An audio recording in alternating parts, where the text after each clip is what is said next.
I've seen a lot. Amid the celebrity allure of entrepreneurship, many exceptional entrepreneurs remain shadowed. Here, I team up with these hidden talents to unveil their challenges and successes. Dive in with me to unearth entrepreneurial gems, learn from our experiences, and get educated.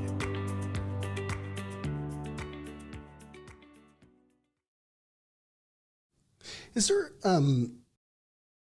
common misrepresentations inside the various four quadrants? Which, and by what I mean by is, some people be like, "Oh yeah, no, I'm a D," but they're actually something else. And like, is there any typical where people go, "Oh no, I'm for sure an I," but they're actually,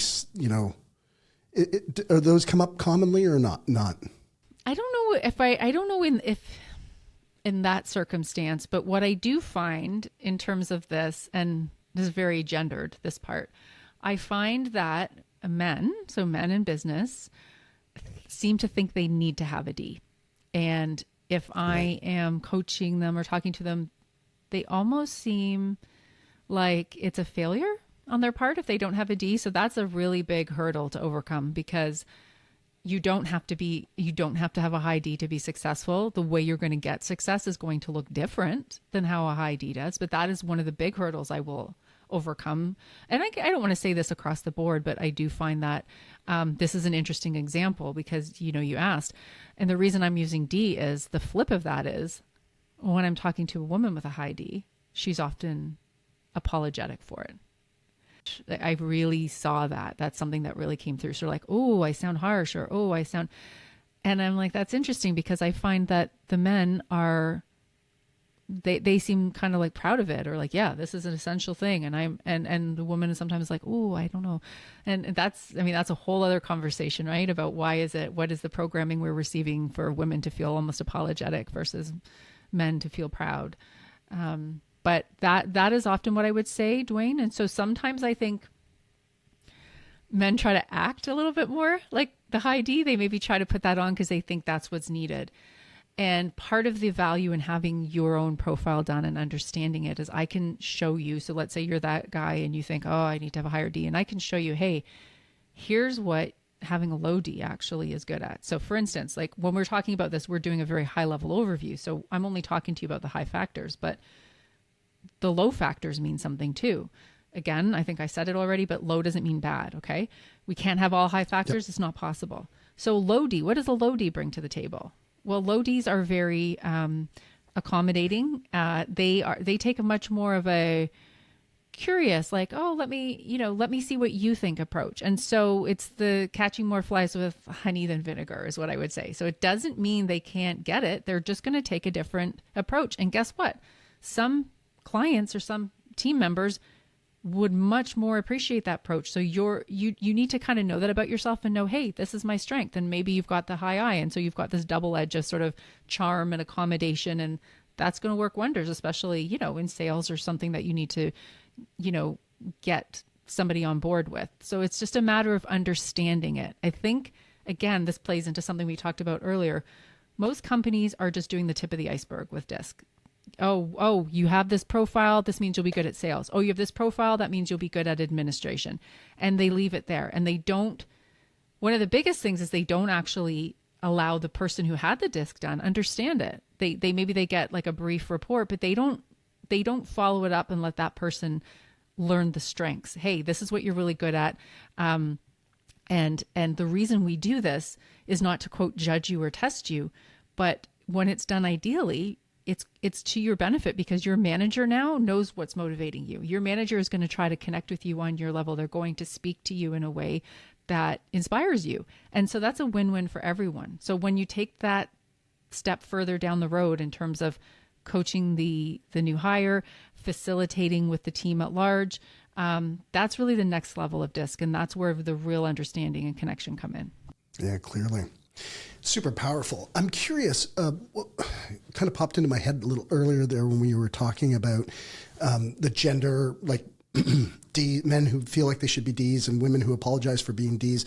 Do you ever, and I don't know if you've done work, and if not, that's fine, but work with masculine and feminine energy and how that correlates to kind of where people might see themselves or apologize for themselves in certain ways. Just maybe leave it at that. It's a question, like, do you do work with that, or? I haven't, but it's one of those things that, again, I don't know that I was really even aware of until I really kind of noticed those interactions. And no, it's not something I do, but I agree. I'm certainly fascinated by it. Yeah, it was just kind of interesting when you kind of explain that, is because there's definitely been this, fairly significant swing where, women who are utilizing their masculine energy in order to, drive in a career and push and all that kind of stuff. But there's been so many studies done that the feminine energy is really actually the most powerful one, because it's got more compassion, more caring, more understanding, more empathy. And whether you're a D and I or whatever, and whether you're a masculine man, it like having some of that feminine energy is, critical to be able to, communicate more effectively with other people. So where this comes into me is just sort of another layer, not necessarily framed that way, but when we talked about D, or say maybe somebody apologizing for having a D or not having a high enough D, where you can really get a deeper understanding of that is in the EQ coaching. So EQ is basically the little acronym for emotional intelligence. And so where DISC is, like, with DISC, in order to do a DISC, it's, it's quick, like, you get a link, it's 24 questions. It takes people maybe 10 to 15 minutes. EQ, you would do that questionnaire assessment, and it's like 270 questions. So much deeper dive. And what that looks at is, I think the way I would like to frame it up to people is DISC is fantastic because it kind of does everything, and it's a really, really good sketch. And a lot of times that's what we need. Like, we're coming into it, we're understanding things. So it's going to give you a very accurate sketch. If you want to take a really deeper dive, so let's say it's a person in leadership, or even somebody at a crossroads in their career, or somebody maybe you're struggling to motivate. If you want to have the portrait, the colored in full, 3D version portrait, then you do the EQ coaching. And that looks at all kinds of things, right? So it looks at things like empathy. So this is what we talked about. So a high D who has a lot of empathy, or a high D who has a lot of self-awareness, is not going to appear the way that quintessential high D that we talk about, being like direct. And some people might think, oh, they're so aggressive. A high D with a lot of empathy and self-awareness doesn't come across that way. And so you uncover those things. You uncover things like motivation, impulse control. That's a really big one. Social awareness, optimism, self-esteem, so many different things that one measures. And so that is a really deep dive. And that's where some really good work comes in. Where I actually find myself using this more so, and I don't know, Dwayne, if your company or companies do this, a lot of people use the 360. And what that is it's getting feedback from, a lot of other people's employees. And sometimes this happens if somebody's going to get a promotion, or if perhaps there's feedback that things aren't going great, or, and so I guess the thing, I prefer this over a 360 personally, the EQ thing, because I feel like with a 360 right away, people feel judged. It's like, oh my God, all these people are talking about me and this is what they're saying. And so I think the potential for growth is limited. If you're doing it really to help the person and help them grow, I think the hurt feelings get in the way. What's great about this is it's taking a deep dive, you're having the understanding, and you're having the coaching tools. You're having things that are able to tell the person, hey, now maybe you're not naturally optimistic, and here's some things as to maybe why that is, and here's some things you can work on. Or empathy, right? I said this to you too. Some of us have it in abundance naturally, and some of us don't, but it can be worked on, it can be built upon. And so now you've given the person, instead of just saying, oh, you're not doing this, and this person feels this way, you're able to give them the tools and the ability to work on it. And then the piece comes in afterwards, once they've had that training, is have those behaviors being observed. So have some of your colleagues observe that, oh yeah, I'm seeing a more empathetic approach, or I'm seeing a little bit more self-awareness or whatever. And so that's something that comes into play.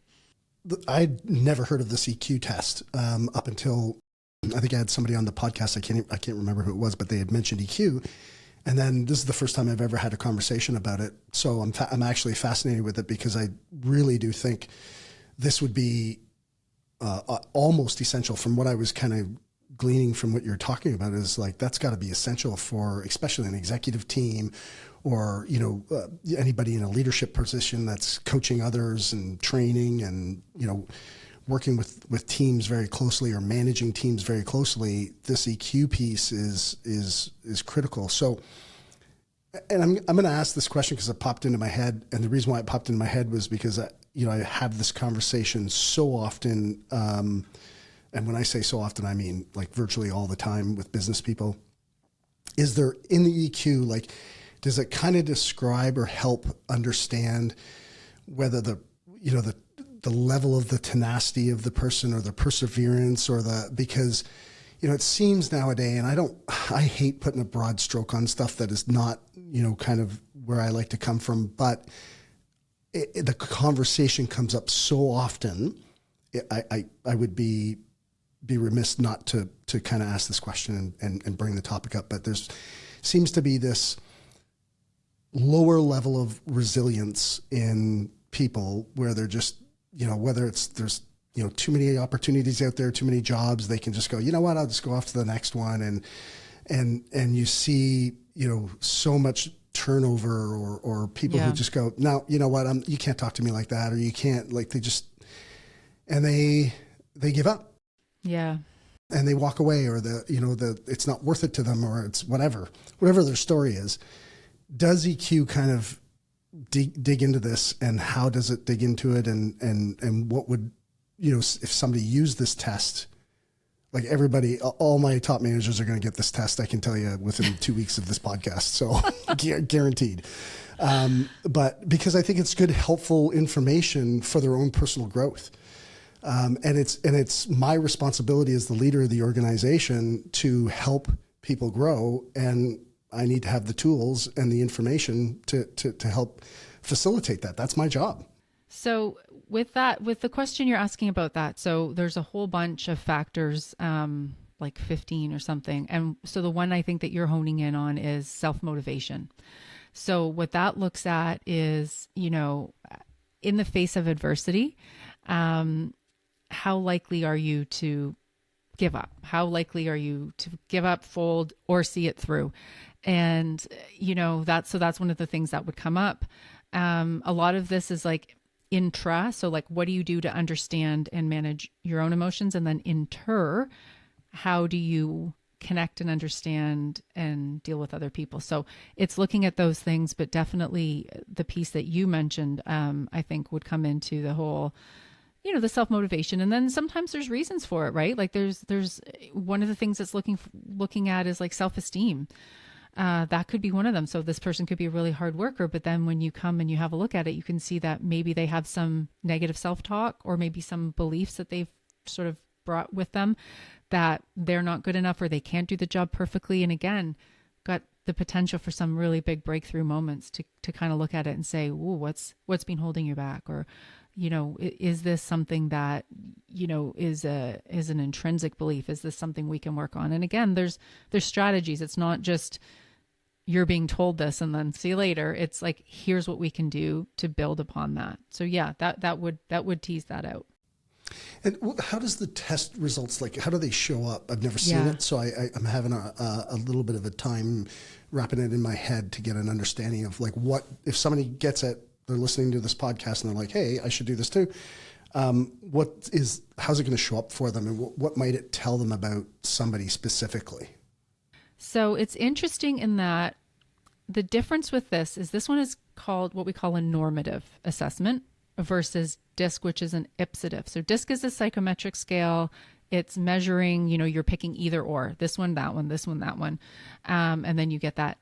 What a normative one is it is basically placing your results against a general population. So for instance, for us, we would compare the person's results to a North American population to make it relevant. But my system is worldwide. So if you were in the UK, you could compare your answers to a UK. And so what EQ is looking for, and this is really going to throw you, especially you as a high D, Dwayne.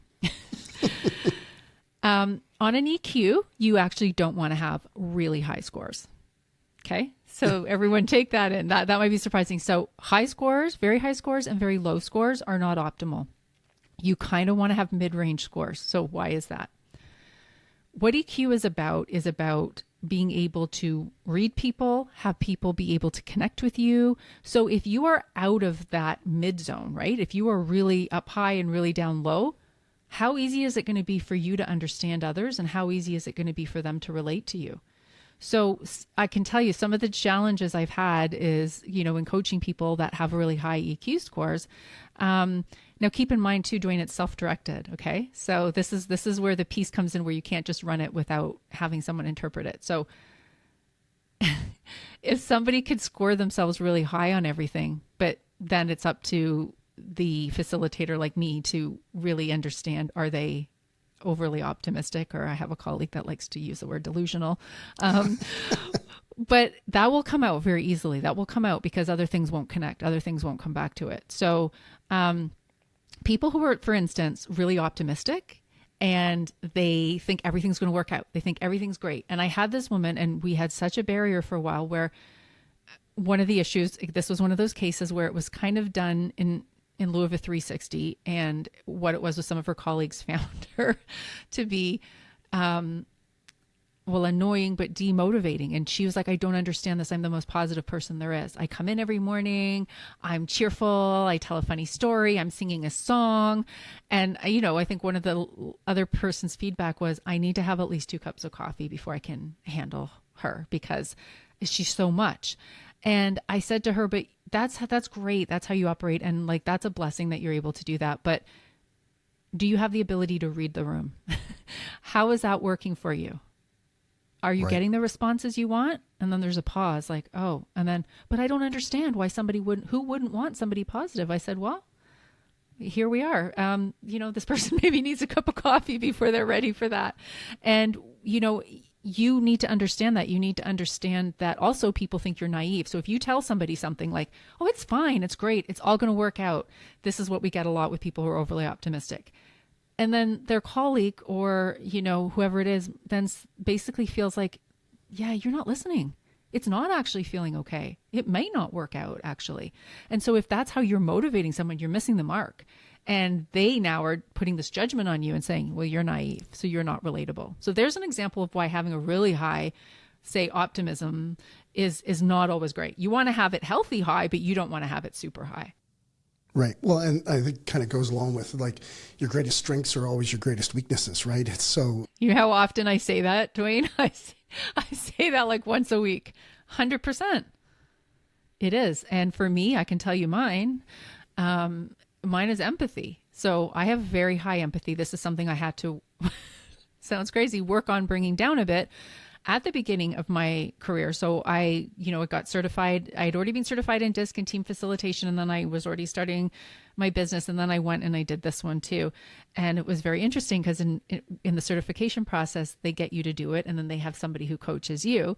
And they were kind of like, oh, be mindful of this. Like, you've got really high empathy. And I was like, oh, well, that should be great, right? Because I'm working with people. And they're like, yep, just you probably need to put up some boundaries around that. And I was like, oh, okay.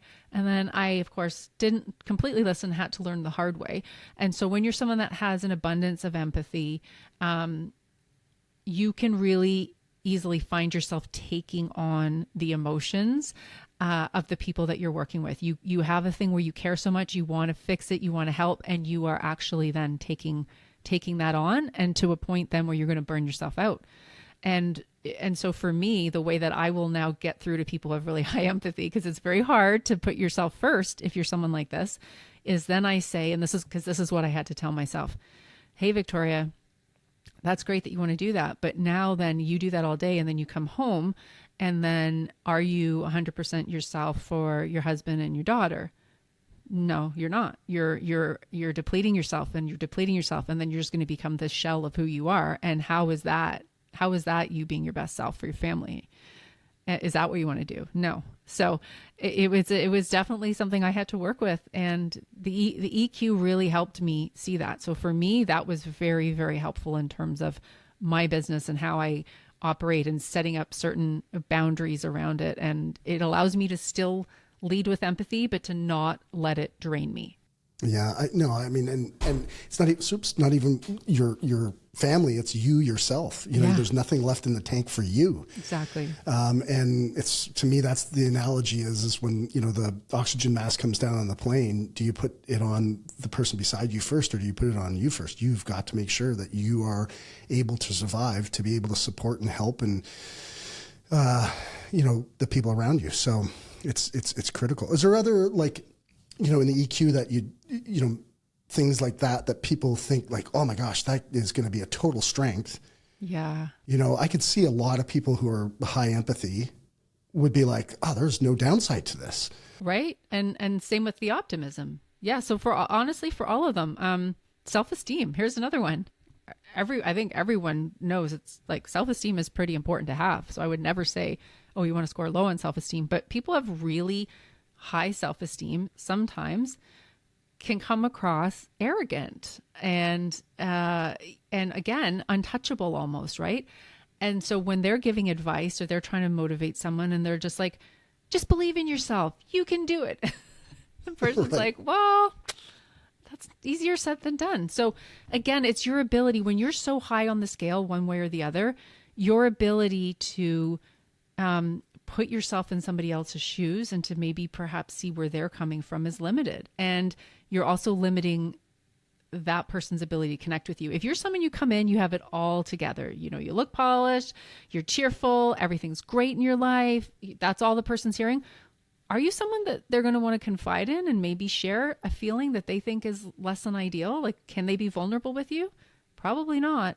That's an interesting point. As a leader, you know, as someone who's like managing or motivating people, if you can't show up for them and be sort of a real version of yourself and say, hey, you know what? Oh, I screwed this up. Or, you know what? I was not feeling great today. I was feeling whatever.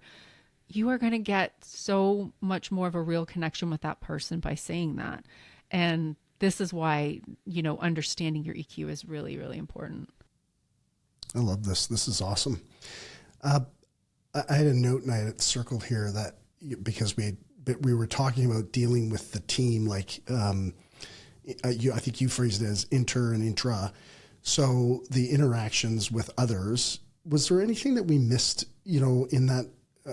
Because I can't, you know, we kind of started, I feel like we skimmed the surface of that, but we didn't really, and that to me is the crux of, you know, team building. Like, I mean, obviously, like we've covered so much here around, you know, DISC and the four quadrants of behaviors, but being able to coach that in a team and being able to see and be aware of how the team is interacting. I just wondered if there's any key pieces that you might want to leave with the audience. Yeah, I do think we kind of jumped in and out of that a bit. I think it was when I was talking about doing like a team audit and getting like a profile for like here, you know, so we know Dwayne's profile, we know Victoria's profile, but like, how about now with us and our 6 other team members, now we know that team's profile. What you will do is I think I told you it's a team audit report, so I can run that profile, and then what will come out at me is, hey, here are the 3 top strengths of this combined, you know, group of people, and here are maybe their challenges, and that's based on what these combined profiles are. And so how do we go forward with our business planning, with our structuring, knowing that these are our strengths? How do we try to hone in on those, and how do we try to work around and, you know, fix the ones that are our challenges and our blind spots? Knowing the role each person plays on the team is important. So when you do that team audit, there's not only DISC factors, but there's role factors. So this is kind of cool. So what this will show you is who's the pioneer, who's the supporter, who's the nurturer, who is the networker, and who's the concluder. There's all these things. So what I love about that is, let's say back to the example where we talked about people who maybe are thinking, oh, I should have a high D and I don't. When they have a role factor, everyone has a role factor. So sometimes on teams, some people feel like I'm a cog in a wheel. I don't know that I'm like, these people matter and I'm just here kind of doing my job. When we do this, everyone celebrates the role. So it's like, guess what? You're the anchor. You know, you're the anchor of the team. So we really need that. And chances are the anchor usually does not have a high D. The pioneer would have a high D, not a surprise. But the anchor is usually more of an SC. And so quite often SCs feel like, oh, I don't know that, they're maybe not as visible. They're maybe not at the level, but guess what? I am the anchor. So that's really important. So that's something that will come about in team building. Is everyone feels connected. No one feels like a cog in a wheel. Everyone knows the part they play. And now collectively, we can celebrate each other. We can brainstorm together.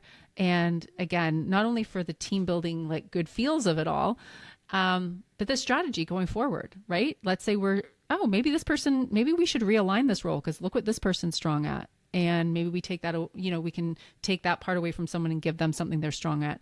And certainly recruiting and hiring going forward, knowing the set structure that the team already has, being able to hire tactically going forward to make, to fill any gaps that we see is such an advantage. Okay. So for clarity purposes, because I'm not 100% clear, but when you talked about the team building one and you're finding out about the roles, whether the pioneer or the anchor, is that done together in a group? Do you take the individual disc profiles and then create that, or how does that get done? So the process is just, everyone does their assessment prior, like it would be prior to the workshop. Everyone does it. Like I said, this one's easy. It's 10, 15 minutes. I generate a report, send it out. So everyone has it. But speaking of the reports, in terms of like the management, I'm able to run reports for the managers of the teams to show things like it's called how to manage, and it will tell you a customized way to talk to that employee, which takes the guesswork out of it. It's a no-brainer. Often people come back to me and say, oh, I had a review. I pulled out the how to manage report. It was so helpful. So people really love that report. So there's that. But then when you have everybody together, so what I do is I merge them ahead of time. I build out a presentation. I build out this team audit where we look. And so the disc profiles are what are aligned to those roles. So you'll come into the team meeting. We'll do an overview of what disc means. We'll do a little bit of those forced empathy exercises where we sort of take a step in the other person's shoes. And then we have a look at the strengths. We have a look at this team graph. We learn what is our role on this team.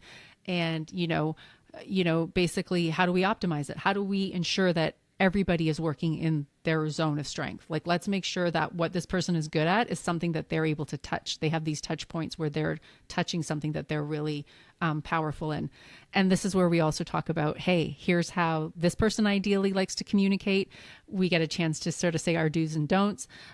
We come up with a team charter going forward with all this information. Here's what we know. Here's what we're going to do in the future.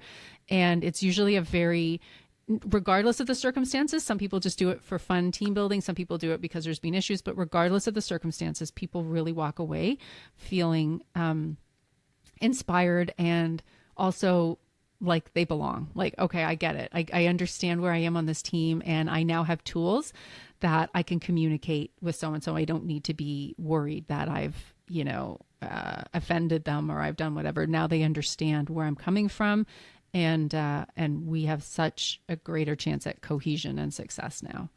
And would you recommend this for what size teams? Like what, from number of people to number? Like I've done the whole gamut. The smallest team you can do in the system is 3. So I'm actually doing a team of 3 in a couple of weeks because you need 3 to make sort of that profile. I've done it from 3. And then the biggest one I've done a team of 50. That's a lot. Yeah, that's a lot. And that can get a bit challenging. And so sometimes what'll happen is, as you know, in big sort of companies, there's sort of almost concentric circles going on, right? So sometimes I've done 2 workshops, let's say, for several clients. So one was like the executive or leadership team, and one was maybe more like the sales or client care coordinator team. And we've done those as separate because sometimes too, people aren't as comfortable if they feel like, oh, it's all the leaders and it's me.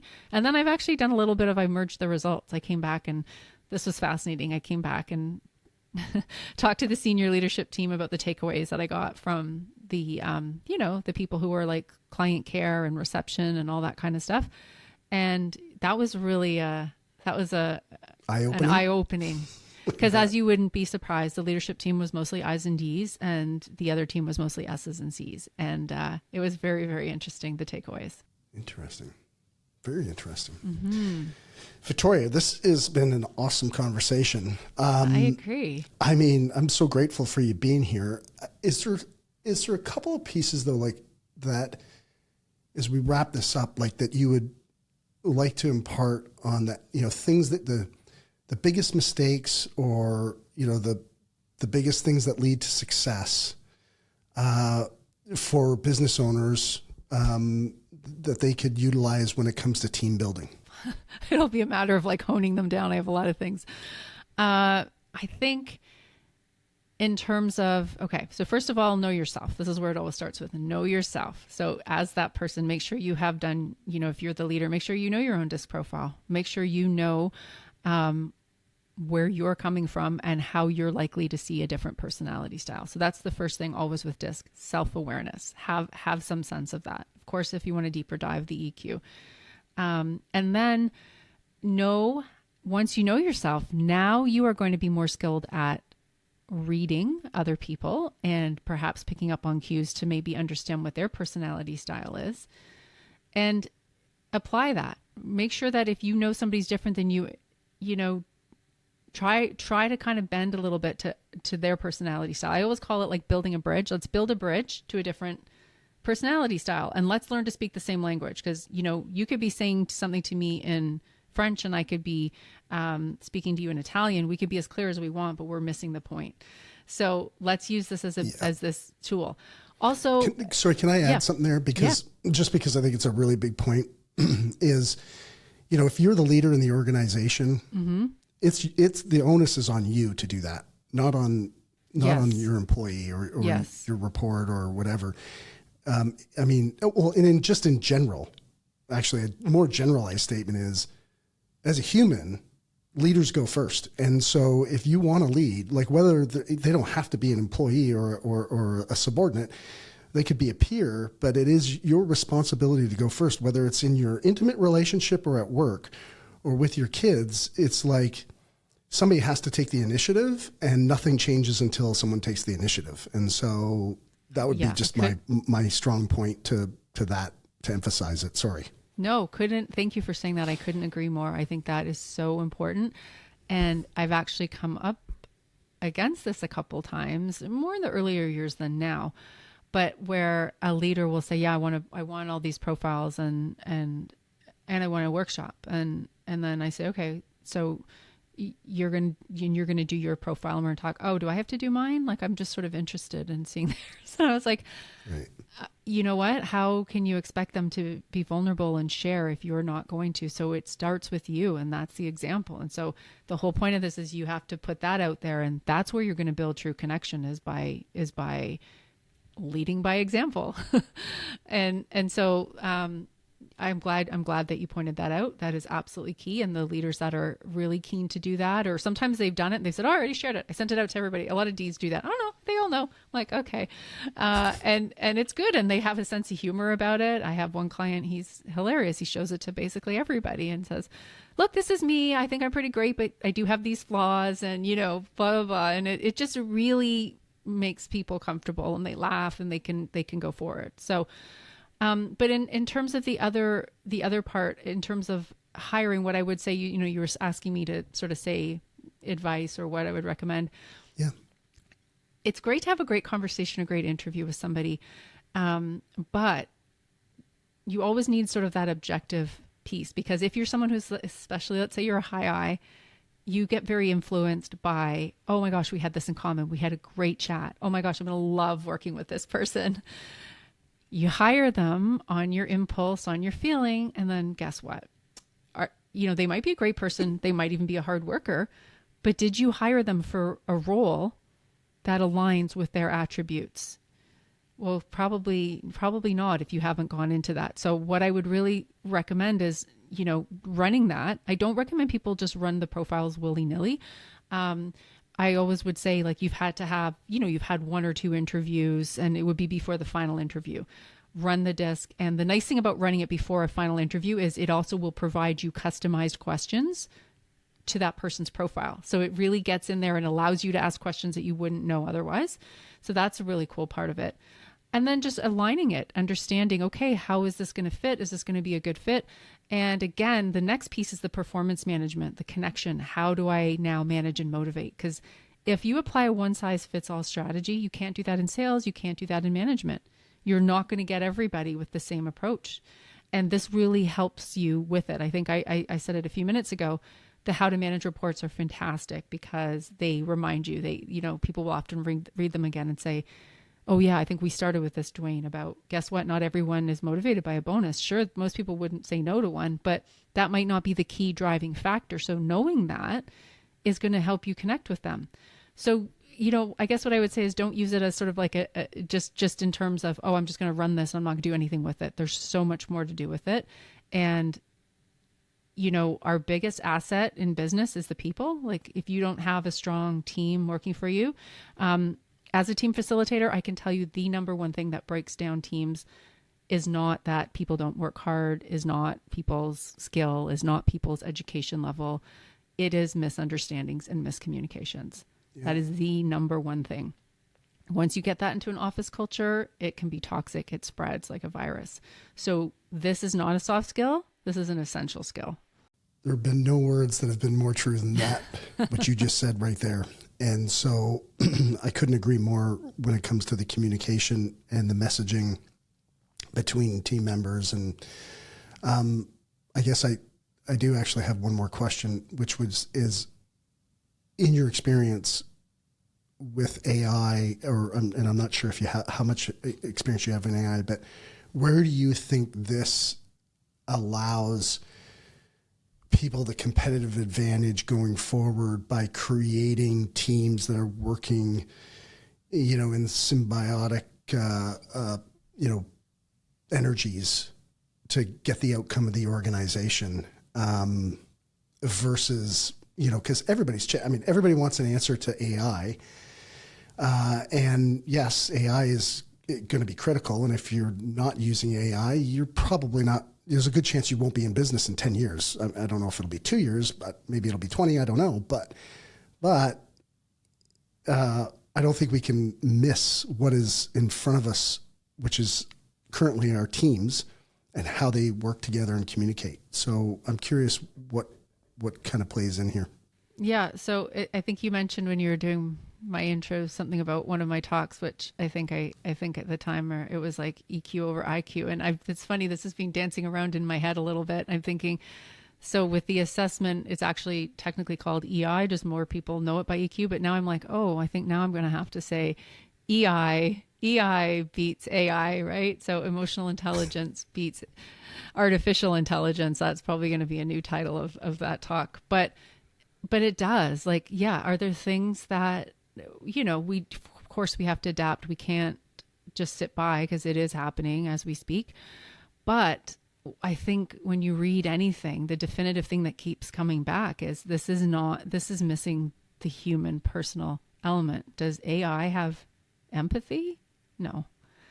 So if you are a leader and you don't, then you might as well be an AI. But if you're a leader and you have awareness and you have empathy, no AI is going to be able to compete with that.